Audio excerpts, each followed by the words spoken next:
Episode की शुरुआत में हम देखते हैं न्यूज़पेपर में एक खबर छपी होती है जहां से हमें पता लगता है कि कुछ दिनों से लगातार बच्चे छत के ऊपर से कूद रहे हैं। वो लोग सुसाइड कर रहे हैं या फिर कोई उन्हें धक्का दे के मार रहा है, इसका पता नहीं, लेकिन बहुत सारे बच्चे इस वजह से मारे जा चुके हैं। इसके बाद हम एक अस्पताल का सीन देखते हैं जहां पे डॉक्टर रिचवेन होते हैं। वो एक पेशेंट से बात कर रहे होते हैं जो एक छोटा बच्चा होता है। ये बोलते हैं कि बताओ छत के ऊपर क्या हुआ था, तुम्हें जो कुछ भी याद है वो सब मुझे बता दो। इसके बाद उसकी मम्मी बोलती है मार्टिन सब कुछ बता दो, तुम्हारी किस्मत अच्छी है कि तुम पेड़ से टकरा गए, वरना तुम भी मारे जाते। अच्छे बच्चे की तरह डॉक्टर को सब बता दो ताकि ये सारी चीजें फिर से तुम्हारे साथ ना हो। और वो रोने लगती है। इसके बाद डॉक्टर रिचवेन बोलते हैं कि आप जरा शांत हो जाइए, और ये औरत बोलती है कि मैं कैसे शांत रहूं, मेरा बेटा मरने वाला था। इसके बाद रिचवेन इसको समझाने की कोशिश करते हैं और बोलते हैं कि चलो हम बाहर जाके बातें करते हैं। ये दोनों यहाँ से चले जाते हैं। जब रिचवेन बाहर जा रहे होते हैं तब वो डीटर से बोलते हैं डीटर चुपचाप यहाँ पे अच्छे बच्चे की तरह बैठे रहना, रूम के अंदर मत जाना। और इसके बाद रिचवेन यहाँ से चले जाते हैं। डीटर को कुछ फील होता है और वो रूम के अंदर जाता है और वहाँ पे वो देखता है एक बच्चे को जो दिखने में काफी हैंडसम होता है। और किसकी तरह दिख रहा है तुम्हें अंदाजा लग गया होगा। इसके बाद डीटर इस बच्चे के पास जाता है और बोलता है हेलो मेरा नाम डीटर है। और ये बच्चा बोलता है कि मैं मार्टिन हूँ। इसके बाद डीटर बोलता है तुम्हें बहुत दर्द हो रहा होगा, जहाँ पे तुम्हें चोट लगी है वहाँ पे बहुत दर्ड हो रहा होगा। जब तुम छत से गिरे तब तुम्हें जरूर डर लगा होगा। लेकिन तभी मार्टिन खड़ा हो जाता है जिसको देख के डीटर बोलता है कि ये तुम क्या कर रहे हो, तुम्हें आराम करना चाहिए, बैठ जाओ। मार्टिन बोलता है बैग के अंदर मेरे शूज है उसे निकालो। और डीटर बोलता है तुम्हें आराम करना चाहिए। मार्टिन बोलता है मैंने कहा शूज निकालो। इसके बाद हम देखते हैं मार्टिन ने सिर्फ एक शू पहना होता है क्योंकि दूसरा पैर टूट गया होता है और मार्टिन बाहर आ जाता है। डीटर बोलता है कि ऐसा मत करो, वो लोग तुम्हें डांटेंगे। इसके बाद मार्टिन बोलता है हाँ तो अगर वो डांटेंगे तो मुझे डर नहीं लगता। जैसा कि उसने कहा था दुनिया नहीं बदलती, मैं बदल चुका हूँ क्योंकि मैं द चूजन वन हूँ। इसके बाद मार्टिन बहुत सारे लोगों को देखता है, भीड़ को देखता है। कुछ लोग काम कर रहे होते हैं और कुछ लोग अपने काम में बिजी होते हैं। ये सब देखने के बाद मार्टिन बोलता है ये दुनिया सच में बहुत ज्यादा बोरिंग है। इसके बाद मार्टिन सड़क के ऊपर चलने लगता है। सड़क पे बहुत सारी गाड़ियां आ रही होती है लेकिन ये रुकता ही नहीं है, ये आगे बढ़ते जाता है। डीटर इसे रोकने की कोशिश करता है लेकिन ये सुनता ही नहीं है। एक गाड़ी आके इसको लगने वाली होती है लेकिन ये बच जाता है। डीटर घबरा जाता है। इसके बाद मार्टिन थोड़ा आगे जाता है और बोलता है कि डीटर तुम्हें भी आ जाना चाहिए, इसमें डरने की क्या बात है। इसके बाद डीटर बहुत ज्यादा हैरान हो जाता है। आगे हम देखते हैं ये दोनों एक पार्क में जा रहे होते हैं जहाँ से एक बूढ़ा आदमी गुजर रहा होता है, लेकिन शैतान मार्टिन अपना डंडा दे मारता है इस बूढ़े के पैर में, जिसकी वजह से ये बूढ़ा नीचे गिर जाता है। और इसके बाद मार्टिन हंसने लगता है। डीटर बोलता है कि ऐसा तुमने क्यों किया। और मार्टिन अपना जो डंडा होता है वो उस बूढ़े आदमी के सर पे लगा देता है, उसे दबोचने लगता है। इसके बाद ये बूढ़ा आदमी दर्द से चिल्ला रहा होता है। डीटर इसे रोकने की कोशिश करता है लेकिन मार्टिन नहीं सुनता और बोलता है जरा उसको देखो, इसके चेहरे को देखो, ये बहुत ज्यादा डर चुका है। ये सोच रहा होगा कि मुझे छोड़ दो, मुझे बचा लो, मेरे ऊपर रहम करो, मुझे बचा लो, है ना, तुम्हारी किस्मत अच्छी है बूढ़े, मैं तुम्हारी जान बख्शता हूँ। और इसके बाद मार्टिन इसे छोड़ देता है और आगे बढ़ने लगता है और मार्टिन पागलों की तरह हंस भी रहा होता है। इसके बाद डीटर उस बूढ़े की तरफ देखता है और उसे कुछ भी समझ में नहीं आता और वो आगे बढ़ने लगता है, जहाँ पे मार्टिन बोलता है तुमने मुझसे पूछा था ना जब मैं छत से गिरा था तब मुझे डर लगा था या फिर नहीं, मुझे नहीं लगा था क्योंकि मैं खेल रहा था। इसके बाद डीटर बोलता है लेकिन लोग मारे गए। और मार्टिन बोलता है ये गेम बहुत ज्यादा मजेदार था, हम दोनों छत के ऊपर थे, हम उसकी एज में खड़े हुए थे, हम दोनों अपनी आंखें बंद करते हैं और धीरे धीरे आगे बढ़ते हैं। ये एक डुअल था, चाहे हम नीचे गिर जाएं या फिर हमारे साथ कुछ भी क्यों ना हो जाए, लेकिन अगर हम जिंदा रहेंगे तो हम जीत जाएंगे। इसके बाद डीटर बोलता है ऐसा तुम क्यों करोगे। इसके बाद मार्टिन बोलता है ये किस्मत के साथ सौदेबाजी है, जो जिंदा रहेगा वो द चूजन वन होगा। मैं क्या कह रहा हूँ शायद तुम समझ नहीं पाओगे, लेकिन जो इंसान जिंदा रहेगा वो फिर से गेम खेल सकता है। और तब डीटर बोलता है गेम खेलेगा, क्या मतलब है तुम्हारा, ये दुनिया बहुत बोरिंग है और किस्मत ने जिसे चुना होगा वो बार बार खेल सकता है। क्या तुम नहीं समझे, मुझे तो लगा था कि तुम हम में से ही एक हो, आओ मैं तुम्हें दिखाता हूँ। और इसके बाद भी अगर तुम नहीं समझे तो तुम एक बेवकूफ हो। इसके बाद डीटर बोलता है कहीं तुम छत के ऊपर तो नहीं जाने वाले हो। और मार्टिन बिल्कुल वैसा ही करता है और बोलता है जो इंसान सुपीरियर होते हैं सिर्फ वही लोग सरवाइव कर पाते हैं, बिल्कुल उस इंसान की तरह। इसके बाद डीटर बोलता है तुम किसकी बातें कर रहे हो। और मार्टिन बोलता है उसकी जिसने मुझे ये गेम सिखाया। डीटर बोलता है कि वो कौन है। और मार्टिन बोलता है कि वो हमारा दोस्त है, वो हमारे जैसे सुपीरियर बच्चों का दोस्त है, जल्दी आओ, जल्दी मेरे साथ आओ, तुम मेरे साथ आओगे। लेकिन डीटर मना करता है और मार्टिन बोलता है कि आओ मेरे साथ, अगर तुम मेरे साथ आओगे तो तुम समझ जाओगे। लेकिन डीटर नहीं मानता। तभी मार्टिन इसका शर्ट खींच लेता है, जिसकी वजह से डीटर को जो चोट लगी होती है वो उसे देख पाता है और बोलता है कि तुम्हें तो बहुत ज्यादा चोट लगी है, तुम्हारे माँ बाप ने तुम्हें पीटा है ना, और इसके बावजूद तुम उनके साथ रहना चाहते हो, जरा अपने आप को देखो, अपने लिए तो ऊपर आ जाओ। और इसके बाद डीटर राजी हो जाता है। ये दोनों छत के ऊपर होते हैं। डीटर छत के ऊपर से नीचे देखता है। डीटर बहुत डरा हुआ होता है। इसके बाद मार्टिन बोलता है, यहाँ से नजारा कैसा लग रहा है, तुम्हें अब कैसा फील हो रहा है, खड़े हो जाओ, इसमें डरने की क्या बात है, अपनी आंखें बंद करो और यहाँ पे चलने की कोशिश करो। इसके बाद डीटर बोलता है, मैं समझ गया, तुम जो कहने की कोशिश कर रहे थे मैं समझ गया, मुझे भी यही लगा था कि ये दुनिया बहुत ही ज़्यादा डार्क है। वैसे तुम्हारा फेवरेट खाना क्या है? मैंने कुछ दिनों पहले एक सॉसेज खाया था जो बहुत ही ज़्यादा स्वादिष्ट था, लेकिन अगर मैं मर जाता हूँ तो मैं उसे फिर से खा नहीं पाऊंगा। इसके बाद मार्टिन बोलता है, डरपोक बिल्ले कहीं के। इसके बाद डीटर बोलता है, मुझे फुटबॉल पसंद है, लेकिन अगर मैं मर जाऊंगा तो मैं फिर से कभी नहीं खेल पाऊंगा। इसके बाद मार्टिन बोलता है, तुम बहुत ज्यादा कमजोर हो। डीटर बोलता है, मुझे डॉक्टर रेचवेन और उनकी सेक्रेटरी मेरेडिथ भी पसंद है, अगर मैं मर जाऊंगा तो मैं उन्हें फिर कभी नहीं दिख पाऊंगा। डरने के लिए हमेशा कुछ ना कुछ होगा ही, लेकिन उनसे कैसे डील करना है ये एक पार्ट है हमारे बड़े होने का।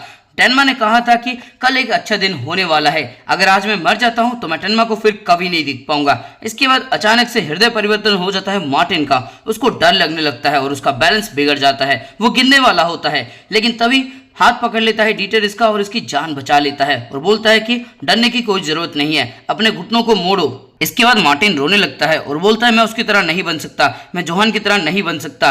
जोहान तो अभी और भी बेहतर गेम खेल रहा होगा। उसने कहा था कि उसे कोई गोली मार देगा, वो मरने वाला है। उसने कहा था कि कोई जापानीज इंसान उसे मार देगा। इतना सुनने के बाद डीटर बहुत ज्यादा हैरान हो जाता है और ये सारा कांड जोहान का है, ये तो मुझे पहले ही पता था, तुम्हें पता लगा था क्या? इसके बाद हम एक और छोटे बच्चे को देखते हैं जो अपनी कहानी सुना रहा होता है। वो बोलता है कि जोआचिम और ये दोनों ही छत के ऊपर चल रहे थे, लेकिन ये जीत गया और जोआचिम गिर के मर गया इसकी आंखों के सामने। इतना बोलते ही इसकी मम्मी इनके लिए चाय लेके आती है और बोलती है, मुझे नहीं पता कि इसके साथ क्या हो रहा है, इसे तो ये भी नहीं पता कि यहाँ पे क्या हो रहा है। मुझे खुशी है कि ये जिंदा है, लेकिन जब जोआचिम के माँ बाप के बारे में मैं सोचती हूँ तब मुझे बुरा लगता है। जरा ऐसे समझाओ, ऐसा लगता है कि सिर्फ ये तुम्हारी बातें ही मानेगी। और इसके बाद ये चली जाती है। इसके बाद ये बच्चा बोलता है कि ये हमेशा मुझे इस तरह से ही परेशान करती रहती है, ये दुनिया बहुत ज्यादा बोरिंग है, ये मुझे घर से बाहर जाने नहीं देती, टीवी और कॉमिक्स से मेरा दिल भर चुका है। इसके बाद वो आदमी चाय लेता है और बोलता है कि लगता है तुम सच में बहुत ज्यादा बोर हो चुके हो, अगर तुम्हें कॉमिक्स नहीं चाहिए तो मैं तुम्हें क्या एक पिक्चर बुक दे दूं।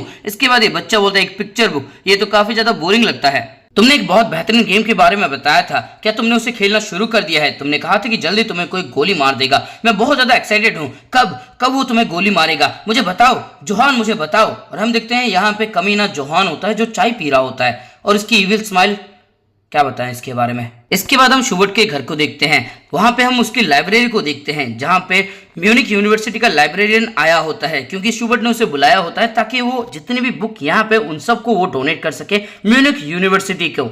लाइब्रेरियन इसकी बुक की कलेक्शन को देख के बहुत ज्यादा खुश होता है, वो इंप्रेस हो जाता है क्योंकि यहाँ पे कमाल से कमाल की बुक्स होती हैं। इसके बाद शुबर्ट बोलता है, मैं कभी कॉलेज नहीं गया, मैंने सिर्फ सेल्फ स्टडी की और उसकी वजह से मैं इस मुकाम पे पहुंच गया और इतनी सारी बुक भी जमा हो चुकी है। इसके बाद लाइब्रेरियन बोलता है कि आपका बहुत बहुत शुक्रिया, आप हमें इतनी कमाल की बुक दे रहे हैं, मैं आपका ठीक से शुक्रिया अदा भी नहीं कर सकता। इसके बाद शुबर्ट बोलता है कि मेरी आंखें खराब होती जा रही है, अब मैं ठीक से पढ़ नहीं सकता, तो मैंने सोचा कम से कम ये स्टूडेंट को देता हूँ, उनकी जिंदगी में काफी अच्छा काम आएगा। इसके बाद लाइब्रेरियन बोलता है, इन सबको रखने के लिए मैंने एक जगह भी देख ली है, आपके इस डोनेशन के लिए हम एक सेरेमनी रखेंगे। तभी शुबर्ट का बॉडीगार्ड बोलता है, सिक्योरिटी के बारे में तुमने क्या सोचा है? जिन भी गेस्ट को तुम बुलाओगे तो जरा देख के बुलाना, है ना जोहान? और इसके बाद जोहान यहाँ पे आ जाता है। ये लाइब्रेरियन बोलता है कि मैं हेड लाइब्रेरियन हूँ, तुमसे मिलकर खुशी हुई, और जाके हाथ मिलाता है जोहान से। जोहान बोलता है, मुझे भी मिलकर खुशी हुई, देख के साले कहीं तेरे को गोली ना मार दे यहीं पे। इसके बाद हम म्यूनिक लाइब्रेरी को देखते हैं जहां पे जोहान, कार्ल और वो लाइब्रेरियन होता है। लाइब्रेरियन बोलता है, शुबर्ट जो भी बुक डोनेट करेंगे हम उसको यहाँ पे रखेंगे, रेगुलर विजिटर यहाँ तक नहीं आ सकते, शायद तुम भी पहली बार के लिए आए होगे। इस जगह पे टेम्परेचर और ह्यूमिडिटी को एकदम परफेक्ट रखा गया है ताकि बुक सेफ रहें और यहाँ पे आग और चोरी का खतरा भी नहीं है। इसके बाद कार्ल बोलता है, क्या कमाल के बुक की कलेक्शन है, ये इंसानों के लिए खजाने से कम नहीं है, और जोहान भी यही बोलता है। इसके बाद ये जाते हैं सेंट्रल हॉल में। लाइब्रेरियन बोलता है, इसी जगह पे हम सेरेमनी रखने वाले हैं और जैसा तुमने कहा था सिक्योरिटी भी बहुत ज्यादा टाइट होगी। इसके बाद कार्ल हंसने लगता है और बोलता है कि हाँ, डैड को सच में बहुत खुशी होगी, है ना जोहान? लेकिन जोहान की नजरें है ना जोहान? लेकिन जोहान पीछे होता है, उसकी नजरें ऊपर की तरफ जो बुक्स होती है उनकी तरफ होती है। कार्ल बोलता है, जोहान क्या बात है? और जोहान बोलता है, नहीं कुछ नहीं, मैं थोड़ी देर बाद मिलता हूँ। इसके बाद जोहान जाता है ऊपर और वहां पे एक लड़की पहले से ही होती है। ये लड़की बोलती है तुम कुछ ढूंढ रहे हो क्या, और जोहान बोलता है कि मैं एक पिक्चर बुक ढूंढ रहा हूँ अपने दोस्त के लिए। ये लड़की बोलती है अच्छा अपने दोस्त के लिए, और जोहान हाँ बोलता है। इसके बाद ये लड़की एक बुक देती है इसे और बोलती है कि ये शायद तुम्हें अच्छा लगेगा। जोहान उस बुक को देखने लगता है और बोलता है ये अच्छा है लेकिन ये बड़ों के लिए है। इसके बाद ये लड़की बोलती है अच्छा मुझे माफ करना, जब तुमने दोस्त कहा तब मुझे लगा कि वो बड़ा होगा, मैं अभी देती हूँ। और ये ऊपर से एक बुक निकालने की कोशिश करती है लेकिन सारे बुक इसके ऊपर ही गिर जाते हैं। ये बुक्स को उठाने लगती है, जोहान इसकी मदद करता है, ये उसे शुक्रिया अदा करती है। लेकिन जोहान जिस तरह से इसको देख रहा होता है ये लड़की ब्लश मारने लगती है और बोलती है कि तुम जो बुक ढूंढ रहे थे शायद इससे काम बन जाएगा, जरा इसे देखो। लेकिन ये देखती है जोहान के हाथों में पहले से एक बुक होता है। इसके बाद ये लड़की बोलती है अच्छा तो तुम्हें ये वाला अच्छा लगा, और ये जाके बुक देखने लगती है और बोलती है तो सच में बहुत बढ़िया बुक है, इसको किसने बनाया है। और जाके नीचे देखती है एमिल शेर्व, इसका पब्लिशर तो मोराविया है और ये पब्लिकेशन हाउस तो प्राग में है। मैंने सुना है कि चेकोस्लोवाकिया के अंदर बहुत सारे अच्छे पिक्चर बुक बनाने वाले आर्टिस्ट हैं, लेकिन शर्व के बारे में कभी भी नहीं सुना है, शायद वो इतना फेमस नहीं होगा। लेकिन तभी हम देखते हैं जोहान को, उसके हाथ कांप रहे होते हैं। ये लड़की बोलती है क्या बात है, क्या तुम ठीक हो। जोहान के हाथ कपकपा रहे होते हैं। जोहान अचानक से अपना मुंह खोलता है, वो कुछ कहना चाहता है लेकिन कह नहीं पाता। उसकी आंखों से आंसू निकलने लगते हैं और अचानक से जोहान बहुत तेजी से चिल्लाने लगता है। इसके बाद जोहान यहीं पे बेहोश हो जाता है। ये लड़की मदद के लिए यहाँ से भागने लगती है और इसके बाद सीन भी शिफ्ट हो जाता है। इसके बाद हम एक बंदे को देखते हैं जो एक पोस्टर छाप रहा होता है। उसके ऊपर शूबर्ट के बुक डोनेशन के बारे में लिखा होता है, उसके सेरेमनी के बारे में लिखा होता है। ये कह रहे थे कि इनको सिक्योरिटी की चिंता है, ऐसी ही चिंता है, साले पब्लिसिटी के लिए कुछ भी कर सकते हो, इंडियन मीडिया हो क्या। इसके बाद हम रात का सीन देखते हैं। उस लाइब्रेरी के अंदर कोई भटक रहा होता है, उसके हाथों में 8x स्कोप होता है और वो सेंट्रल लाइब्रेरी की तरफ देख रहा होता है। और तुम्हें पता है 8x स्कोप सिर्फ टेनमा के पास है और वो देख रहा होता है सेंट्रल लाइब्रेरी के सेंट्रल हॉल की तरफ और बोलता है यही वो जगह है जहां पे मैं उसे मारूंगा। और दोस्तों इसी के साथ ये एपिसोड हो जाता है खत्म। दोस्तों एपिसोड के अंदर आपको कुछ भी अच्छा लगा, फिर मजा आते वीडियो को लाइक कर दो। साथ में इस एपिसोड के अंदर हमने बहुत सारे ट्विस्ट देखे, सबसे बढ़िया वाला ट्विस्ट आपको कौन सा लगा। पर्सनली मुझे तब लगा जब जोहान बेहोश हो जाता है, और वो क्यों बेहोश हुआ उसके पीछे भी एक रीजन है। उसके पास मल्टीपल पर्सनालिटी डिसऑर्डर है, शायद उसकी सेकंड पर्सनालिटी हावी हो गई होगी जिसकी वजह से वो बेहोश हो गया। अब वो क्यों हावी हुई, क्या उसने बुक में कुछ देखा या फिर उसने चेक रिपब्लिक का नाम सुना, उसकी वजह से ऐसा हुआ, तुम कमेंट में लिख दो।